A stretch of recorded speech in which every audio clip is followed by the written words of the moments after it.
The Fortress of Knowledge proudly presents the Regulators and the Flatheads, Law and Outlaw in early Massac County.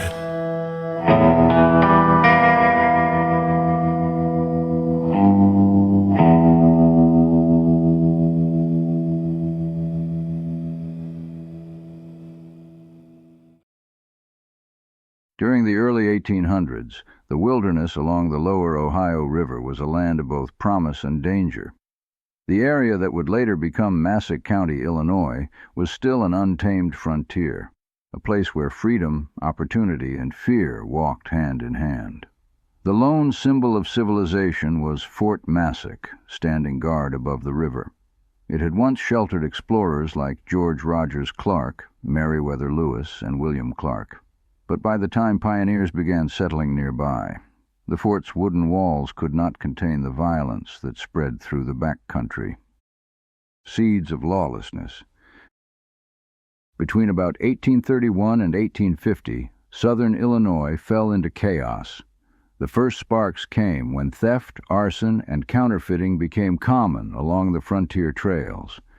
One of the earliest known criminals was a man named Sturtevant, who set up a counterfeit coin operation in what is now Hardin County. When angry citizens forced him out, his followers scattered, and lawlessness grew worse. Among the most shocking early crimes was the kidnapping of free black children from Massac County by Vaughn, Joe Lynn, and Hiram Campbell, who sold their captives into slavery in St. Louis. Vaughn's greed led to his downfall when one of his own men poisoned him, but his deeds left a stain that lingered across the frontier. Then came an attack that shook the whole region. In nearby Pope County, a couple named Mr. and Mrs. Sides were beaten in their home, robbed of $2,500 in gold, and left to burn in the fire the attackers set. Only a heavy rain saved them. A blacksmith's knife left behind at the scene led investigators to a suspect, who was captured, tortured, and forced to confess. He named more than a dozen accomplices linked to robberies and murders throughout southern Illinois. Shocked and terrified, settlers decided that if the law could not protect them, they would take justice into their own hands. Rise of the Regulators. From this fear rose the Regulators, a secret brotherhood of settlers determined to drive criminals from the land. They held nighttime meetings in the woods, called their gatherings courts, and placed a self-appointed judge named Squire Birch on a stump to preside. Few accused men escaped punishment. Some were whipped, others were banished. A few were hanged without trial. Governor Thomas Ford later wrote that the Regulators had formed because official law enforcement had failed and criminal gangs had corrupted local officers. To many citizens, the Regulators were heroes, the only line between safety and anarchy. But their enemies called them something else, outlaws with torches and ropes. The Flatheads strike back.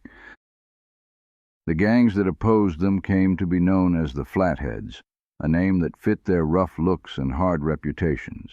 These men refused to submit to any authority. When Regulators raided their hideouts, the Flatheads struck back with brutal ambushes and revenge killings. A bloody frontier feud erupted. Both sides claimed to defend justice, but each accused the other of being the true criminals. By the mid-1830s, the Regulators' own methods had grown cruel. They forced suspects underwater until they confessed or bound ropes so tightly around men's chests that ribs cracked. Innocent settlers began to suffer alongside the guilty, and neighbors who had once stood together now eyed each other with suspicion. The Frontier Civil War. In 1831, a group of armed settlers attacked a fortified log post in Pope County used by the Flatheads as a base. A fierce fight followed. 3 Flatheads and 1 Regulator were killed. For a time, peace returned, but by the 1840s the violence flared again, spreading through Pope, Massac, and adjoining counties. Historian Parrish later wrote that by 1846, courts and county officers were participants in outlawry, and the entire region was a den of thieves. Murders, robberies, and arson became common. The Regulators, once hailed as protectors, were now feared as much as the outlaws themselves. At the center of this storm was John W. Redd, elected sheriff of Massac County in 1846. Redd's opponents accused him of corruption and counterfeiting. His supporters saw him as the only man strong enough to restore order. Governor Ford later explained that the election split the county, criminals and their allies on one side, law-abiding citizens on the other. Reed's narrow victory deepened the divide. Wealthy landowners and merchants from both Pope and Massac Counties, and even supporters across the river in Paducah and Smithland, Kentucky, began funding the Regulators. Their campaign to restore order soon became a mission of revenge. Violence in Metropolis. When law enforcement could no longer control the fighting, Governor Ford sent General John T. Davis to investigate. Davis briefly brought calm, but once he left, the killing resumed. In 1846, Judge Walter B. Skates condemned the Regulators' illegal violence from the bench in Metropolis. His courage nearly cost him his life. When several Regulators were jailed for murder, their comrades surrounded the town, outnumbering Sheriff Reed's 60 men. They stormed the jail, freed the prisoners, and drowned several of the sheriff's men in the Ohio River, a grim warning to anyone who opposed them. Governor Ford, fearing greater bloodshed, refused to send the militia and instead dispatched Dr. William I. Gibbs to broker peace. Gibbs later reported that his mission failed. Every man in Massac County had taken sides, and no one trusted anyone else. The worst tragedy came that November. Regulators raided the home of Mr. and Mrs. Mathis, demanding names of supposed criminals. When Mr. Mathis refused, they beat him, shot his wife in the leg, and carried him away. He was never seen again. Mrs. Mathis later identified some of the attackers, but before justice could be done, the Regulators again stormed Metropolis, demanding the release of their captured comrades. A fierce gunfight broke out. Several men were killed and others were seized by the mob. Those prisoners, townspeople whispered, went to Arkansas, a dark local phrase meaning they were tied together and drowned in the river. The aftermath. News of the continued bloodshed reached the state capital. Reports described southern Illinois as a small civil war. Captain Aiken of Franklin County wrote that many honest and many wicked men fought on both sides, while the majority of citizens were sick and tired of the endless conflict. By 1848, even the legislature had condemned the violence. Still, the fighting sputtered on. Sheriff Redd won re-election in 1849, but new skirmishes erupted and newspapers warned that Fort Massac County was once again under siege.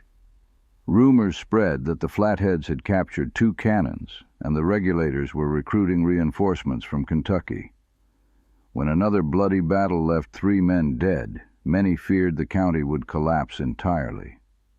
Finally, the state stepped in. A new court system allowed outside judges and juries to try cases in places where local justice had broken down. This move, historians later noted, had a quieting effect on all parties. As fairer courts and stronger institutions took hold, the old feud lost its fire. By 1850, the Regulators and Flatheads had vanished. Some fled, others were jailed or killed, and Massac County began to rebuild. Legacy of the feud. The long and bitter struggle between the Regulators and Flatheads lasted nearly 2 decades and became one of the darkest chapters in southern Illinois history. It began as a desperate attempt to defend homes and families, but ended as a tragic lesson about the dangers of taking justice into one's own hands. By the time peace returned, the people of Massac County were weary and divided. The frontier had been tamed, but at a heavy cost. Today, Fort Massac still stands on the bluff above the river, a quiet reminder of the days when this land was ruled not by laws or courts, but by courage, fear, and the fragile hope that order could one day conquer chaos.